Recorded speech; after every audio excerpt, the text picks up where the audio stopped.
Ashamaa akkam jirtu yeroowwan darban kutaalee adda addaatiin waa'ee Poppolaayivii irratti viidiyoo isin hojjedheen ture. Har'a immoo akkaawuntii keenya akkuma bannetti fayyadamaa jiru akkaataa kamiin siitingiiwwan isaan keessa jiran sirreessuu dandeenya keessattuu sekuriitii leevalii keenya akkaataa kamiin haay godhachuu dandeenya kan jedhu isinitti argisiisaa. Akkaataa kamiin maqaa keenya sirreessuu dandeenya, akkaataa kamiin suura jijjiirranna, isaan kana siitingiiwwan Poppolaayivii irra jiran akkaataa kamiin akka nuti sirreeffachuu dandeenyu isinitti argisiisa. Amma xumura viidiyootti na waliin turaa.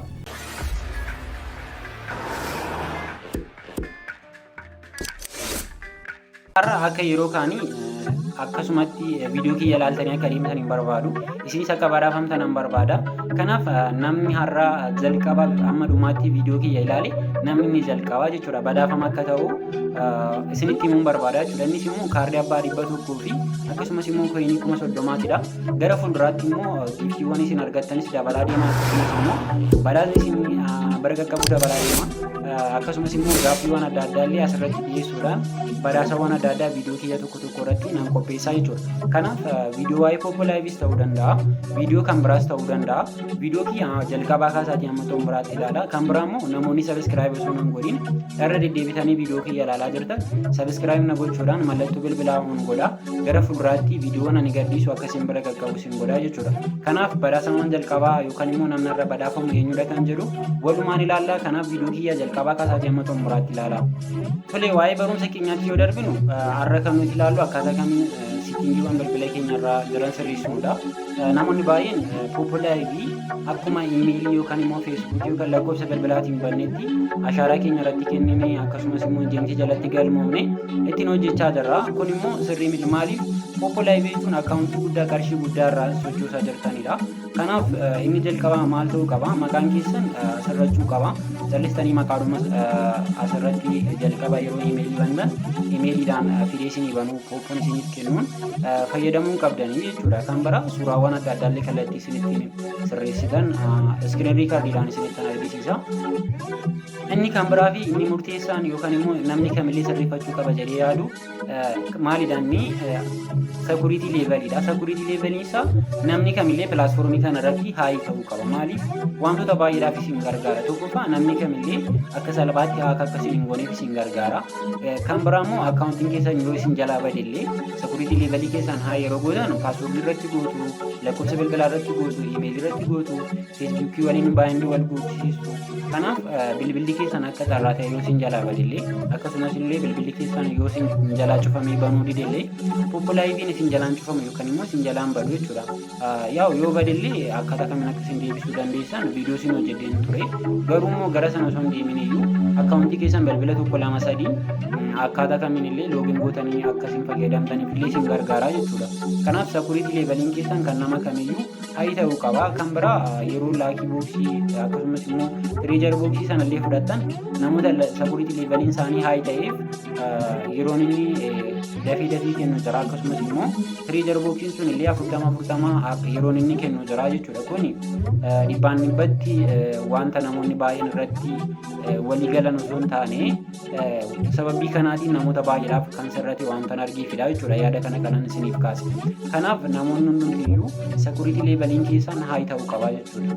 Pilaatfoormii kanarratti sekuriitii leevaliin keessan haayii ta'uu qaba. Kun hin taanaan garuu amma na hordofaati wantoota sirreessuu qabdan hundumayyuu sirreeffachuu dandeessu. Namni kamillee aappii kana yoo banu jalqaba akkaawuntiin isaa kana fakkaata. Maqaan isaa ofumaaf maqaa iimeelii irraa yookaan immoo feesbuukiidhaan yoo banne feesbuukiidhaan akkasumas immoo yeroo achitti guunnullee yoo guunne itti dabalee pilaatfoormichi nu kennudha jechuudha.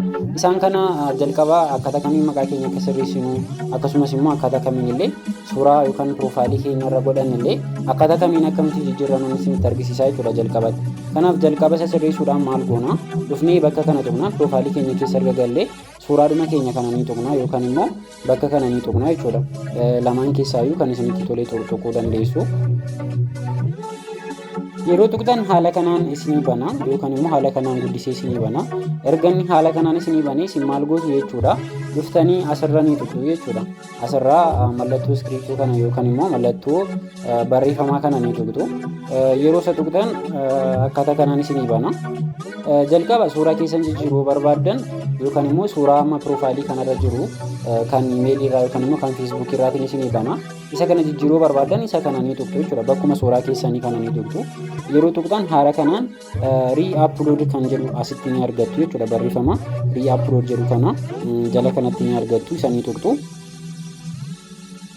Yeroo isa tuqxan haala kanaan suuraa ammuma haaraa ka'uu yoo barbaaddan take photos kan jedhu kana tuqxu. Yoommoo asuma gaalaarii keessan keessaa baafachuu barbaaddan immoo select from album isa jedhu kana ni tuqxu jechuudha.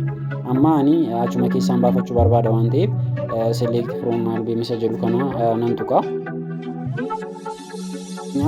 Loogoo faamilii keenyaa filadheen jira.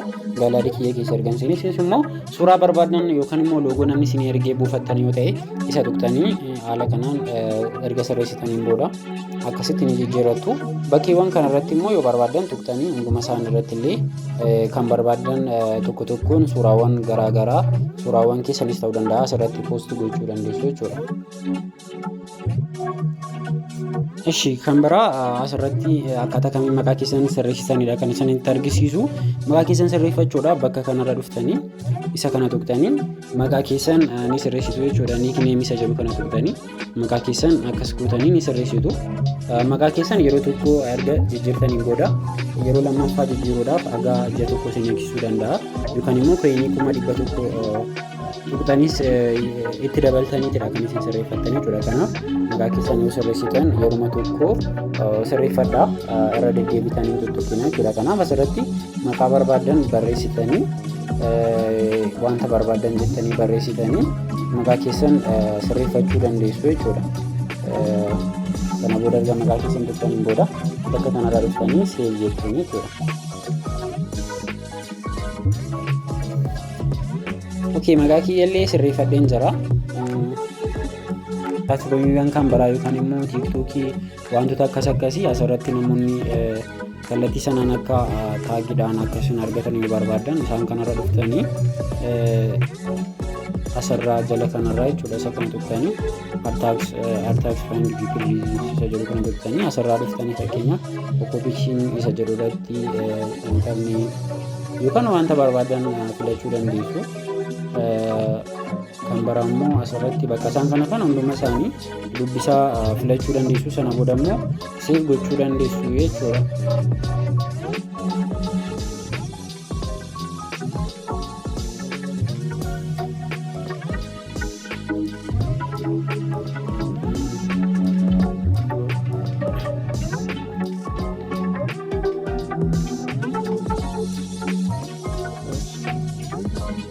Haala kanaan filattanii isaan kanallee haala kanaan seef godhachuu dandeessu. Kun faayidaa adda ta'e hin qabu.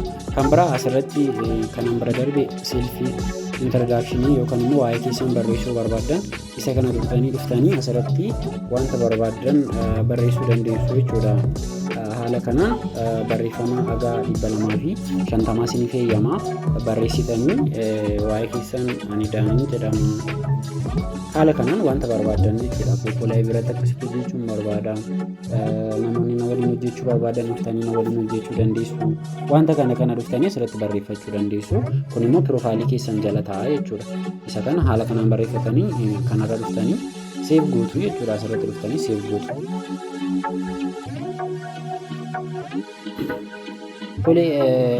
Kana fakkaata. Siitingiin inni murteessaa fi inni namni kamillee sirreessuu qabu keessaa inni itti aanee jiru maalidha? Siitingii irra gallee kan argannudhaanis maalidha? Security leeveliin keenya haay ta'uu qaba. Kan nama kamillee maaliif akkaawuntiin keessan akka hin taanee fi akkasumas illee yeroo biraatti bilbila biraarraa irratti loogiin gootanii galuudhaaf paaswordii keessanii fi ID keessanii fayyadamtanii lakkoofsa bilbila keessanii fi paaswordii keessanii fayyadamtanii loogiin gootanii akka galtaniif isin gargaara jechuudha. Kanaaf namni kamillee maal gochuu qaba jechuudha? Security levelii isaa haay gochuu qaba jechuudha. Haay gochuudhaaf paaswordii lakkoofsa bilbilaa akkasumas immoo iimeelii isaa feesbuukii isaa waliin baayind gochuu qaba yookaan immoo wal quunnamsiisuu qaba jechuudha. Kanaaf isinitti argisiisa. Akkaawuntiin kun iimeeliin irratti godhamee jira. Miidiyeem irra jira. Isinumatti argisiisuudhaaf kan namoota baay'ee garuu yeroo siitingii sana tuqxan security levelin isaa maalirra jira jechuudha. Low irra jira jechuudha. Kan namoota baay'ee low irra jira. Akkaawuntii sana akka bantanii low irra jira. Isa kanarraa immoo high gochuudhaaf akkan isaan amma sanitti argisiisu kanarratti gochuu qabdu jechuudha. Kanaaf amma yoon bakka sana tuqu haala kanaan naaf fida jechuudha. Kanaaf isa kana medium irra jiru kana high gochuun qaba jechuudha. High gochuudhaaf inni jalqabaa maalidha? Passwordidha. Passwordii yeroo galchuudhaaf jedhu isin haaraa yoo taatan passwordii kana galchuudhaaf yoo tuqxan lakkoofsa bilbilaa baay'indi godhii isiniin jedha. Kanaaf lakkoofsa bilbilaa immoo baay'indi gochuudhaaf maal gootu isum kana ni tuqxu jechuudha. Passwordii sanas yoo tuqxan isum kana sin ajaja. Garuu ammuma sana tuqxanii yoo dhuftanii asii lakkoofsa bilbilaa ni tuqxu jechuudha. Lakkoofsi bilbilaa isin irratti gootan lakkoofsa bilbilaa WhatsApp keessan waliin walitti hidhamee ta'uu qaba jechuudha. Ani fakkeenyaaf isinumatti argisiisuuf galcha malee irratti gochuun barbaadu kanarratti. Sana booda maal gootu asirra dhuftanii jala kanarraa next kan jedhu kana ni tuqxu. Yeroo next kan jedhu kana tuqxan maal godha? Wanta akkasii isinii fida jechuudha.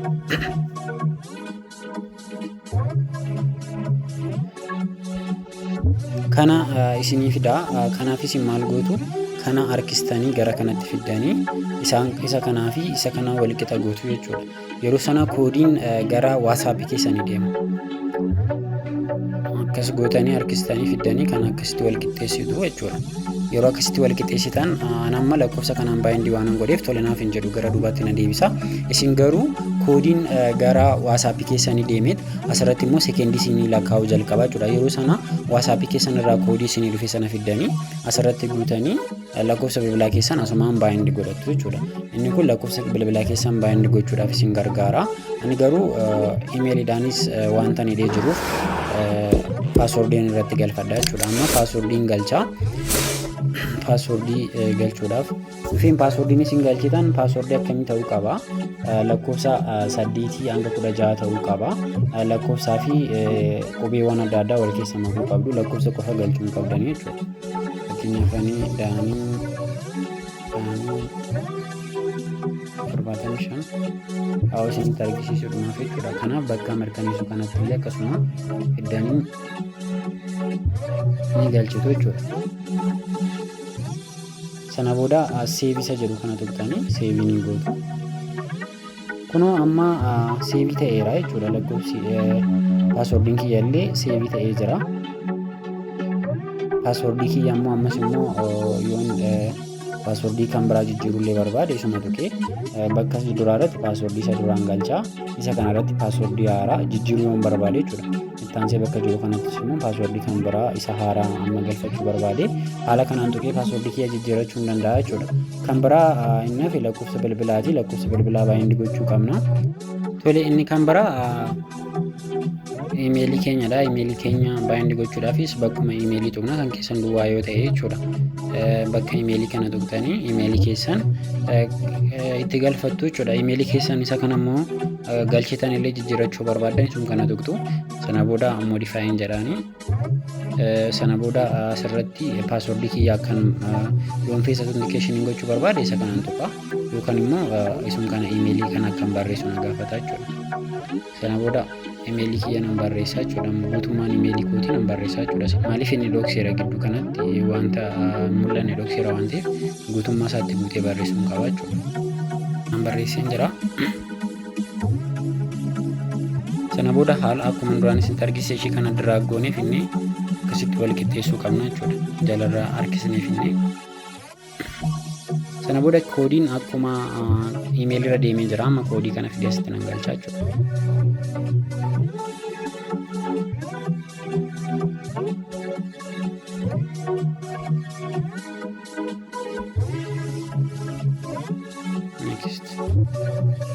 Kunoo haala kanaan amma passwordii kiyya galcheen jira. Kanaaf imeelii amma haaraa galfachuu hin danda'a jechuudha.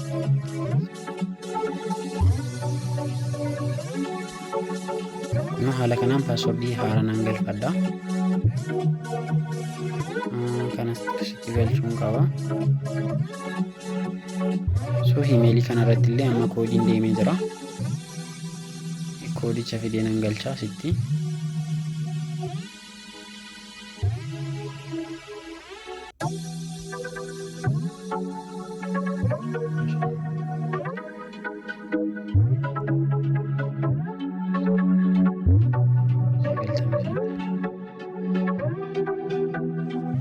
Kunoo haala kanaan iimeelii kiyya galfadheen jira jechuudha. Iimeelii keenya haala kanaan galfattu. Lakkoofsa bilbilaa kanas akkuma isinitti himetti galchitu. Sana booda paaswordii keessan hidhattu jechuudha. Inni kan biraa asitti kan hafe maalidha? Feesbuukiidha. Feesbuukii kiyya amma baay'ee yoon godhe security leeveliin keenya haayii ta'a jechuudha. Yeroo feesbuukii tuqxan gara feesbuukii isin fudhata. Haala kanaan gara feesbuukii isin fudhata. Kana dura feesbuukiin koo akkaawuntii kiyya isaa orijinaalaan yookaan immoo akkaawuntii isaa jalqabatti fayyadamuun wanta baay'ee ta'eef kan kiyyanaaf hin dhufu kan keessan garuu achirra eeyyama isin gaafata. Sana booda konfirmii gootu dhufee feesbuukiin keessan illee asirratti baay'ee isinii ta'a jechuudha. Kana yeroo barbaadanitti feesbuukii keessaniin iimeelii kanaan akkasumas immoo ID keessanii fi paaswordii duraan galchitan fayyadamtanii akkaawuntii keessan loogiin gootanii fayyadamuu dandeessu. Loogaawutii yoo gootan ani amma yeroo baay'ee maalan godhaa loogaawutii nan godhaa. ID'n kiyya jira, paaswordiin amma isinitti argisiise kanan galfadhee jira.